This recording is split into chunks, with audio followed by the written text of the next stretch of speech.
I am on record on this platform stating clearly that 2022 general election is actually going to be determined in Western Kenya.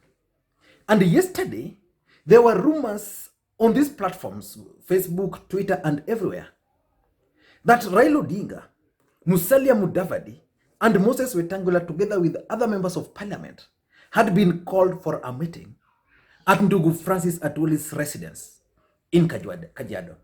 And I want to confirm to you guys today that Musalia Mudavadi was not in Kajiado yesterday. He didn't attend that meeting. I also want to confirm to you that Moses Wetangula did not attend the meeting in Kajiado. But I want to confirm to you that Raila Odinga was in Kajiado, accompanied by Junet Mohammed and James Orengo. And they met with other members of parliament, most of them coming from Western Kenya region. And today something very interesting also happened. The Registrar of Political Parties finally issued a public gazette notice informing anybody with any objections to the proposed changes to Ford Kenya to submit them as per the requirement of the law. So I want us to venture into all this, but let us begin with the changes in Ford Kenya before we go into the details about the meeting which happened at Ndugu Francis Atwoli's home. Today, the Registrar of Political Parties issued public gazette notice. And in that notice, they were asking for anybody with any objection about the proposed changes in Ford Kenya to submit them. You live in Kenya and I live in Kenya. Jubilee Party tried all this. But at the end of the day, Rafael Tuju and Uhuru Kenyatta prevailed. I can predict the outcome of what's going to befall Moses Wetangula. Moses Wetangula is likely not going to be the Ford Kenya party leader. If you want to understand that, let us go back a bit. Let us just go back a bit to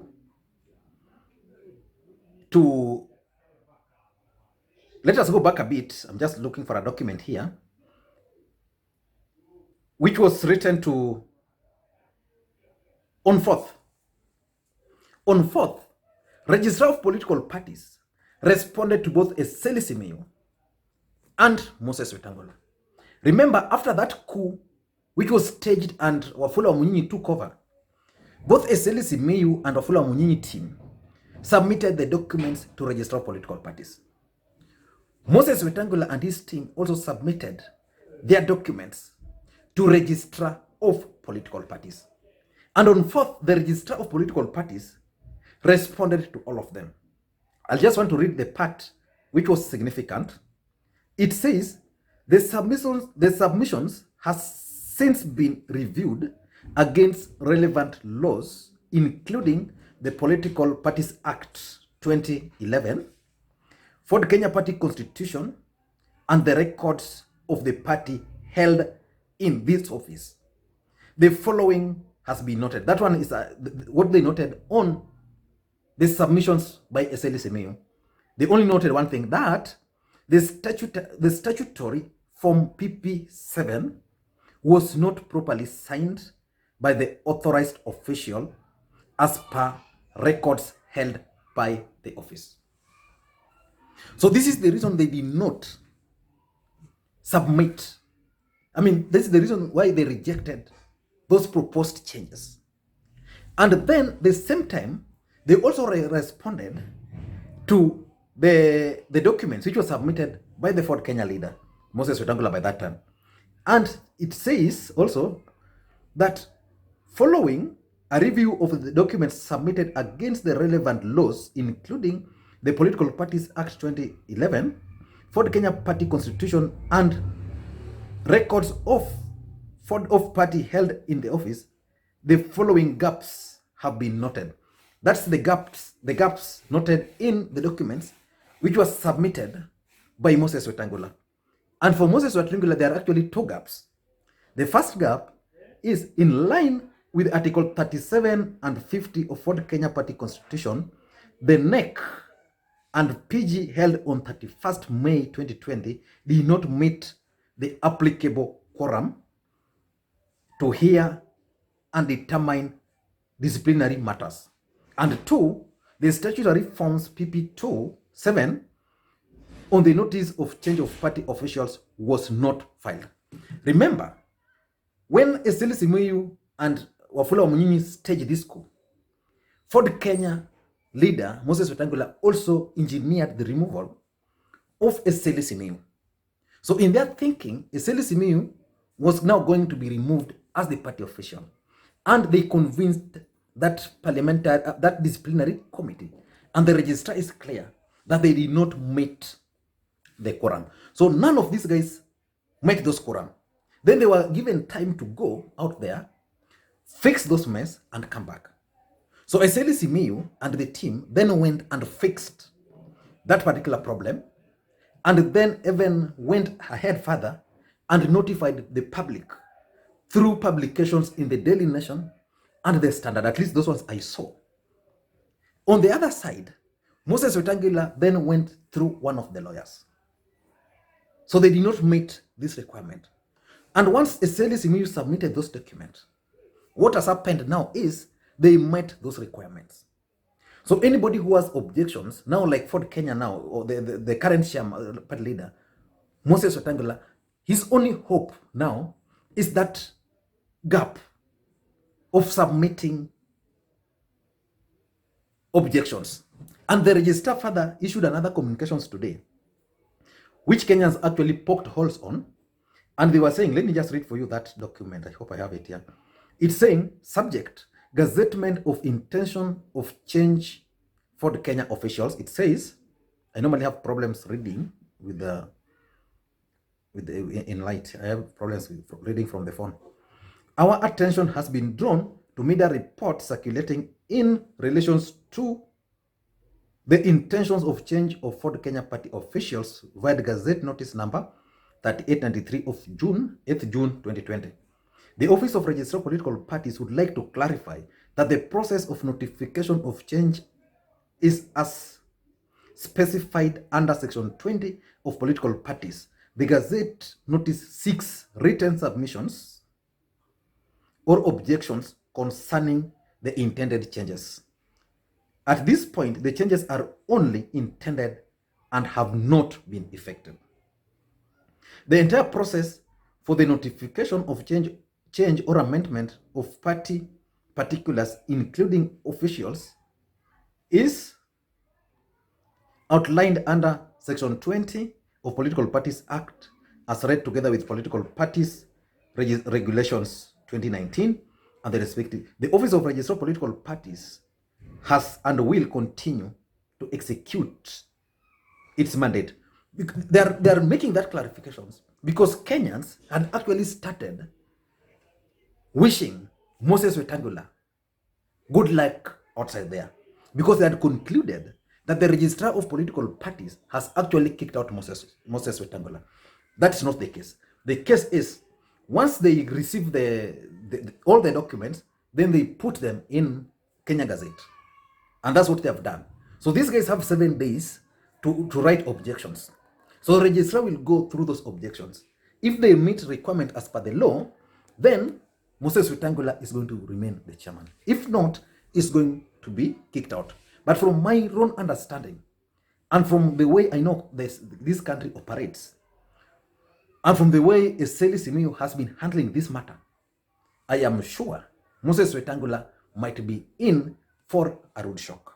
So the people of Western Kenya should now, especially those who subscribe to the Ford Kenya ideology and believe in Moses Wetangula, should start thinking beyond Moses Wetangula. Moses Wetangula is now partyless.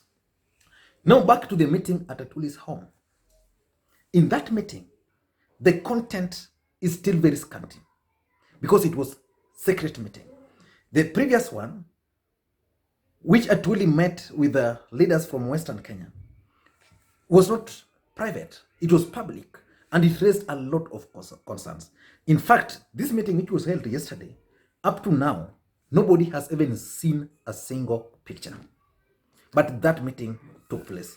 According to the sources, Raila Odinga was in that meeting, Junet Mohammed was in that meeting, James Orengo was in that meeting. There was Wycliffe Oparanya, the ODM deputy party leader, was in that meeting. And also there was Eugene Wamalwa in that meeting.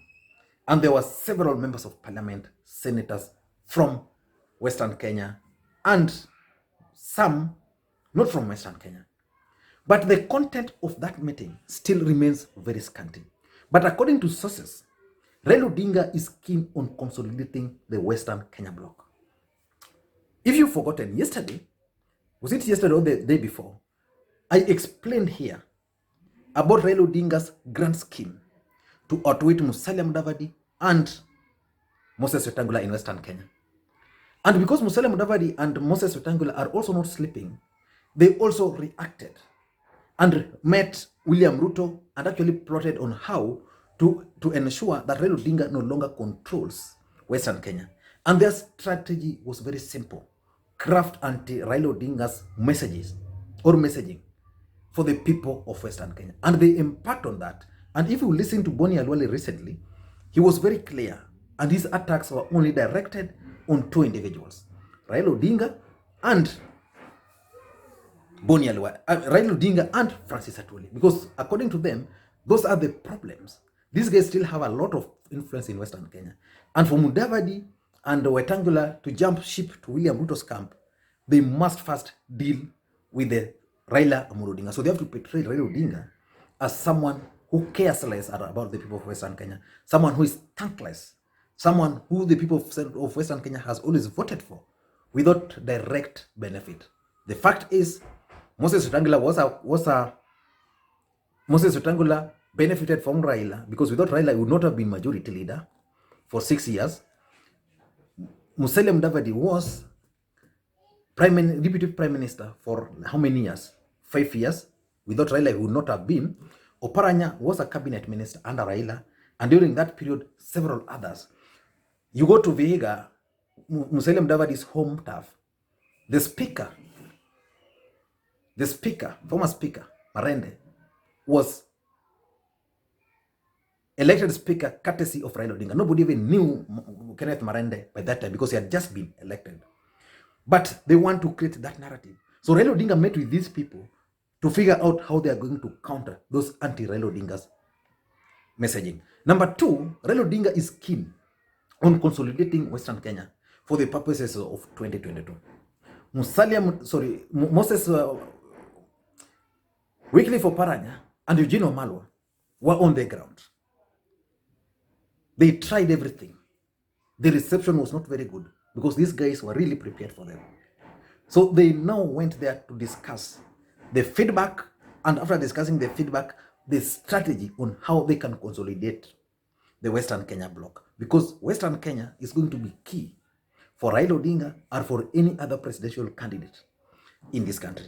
So from that meeting, the moment, because we now have another lockdown for the next 30 days, once the lockdown eases, expect a lot of activities, especially from Raila Odinga and his allies in Western Kenya. And the other thing they discussed was the Building Bridges Initiative. Will the Building Bridges Initiative be accepted in Western Kenya? Because Western Kenya is going to be key. It has almost how many Vihiga, Kakamega, Busia, Bungoma, Trans Nzoia. Five counties. So those 5 counties and the large population down there is going to be key. And remember, the Building Bridges Initiative team, the task force, headed by Haji, have already completed their work. And they were expected to retreat today to finalize the document, which is supposed to meet the 30th deadline. So they are discussing the possibility, how the Western Kenya is going to be engaged when it comes to the Building Bridges Initiative. Because the details are still very scanty, I'm still trying to get further details on this particular matter. Once I get them, I'll come back to you guys.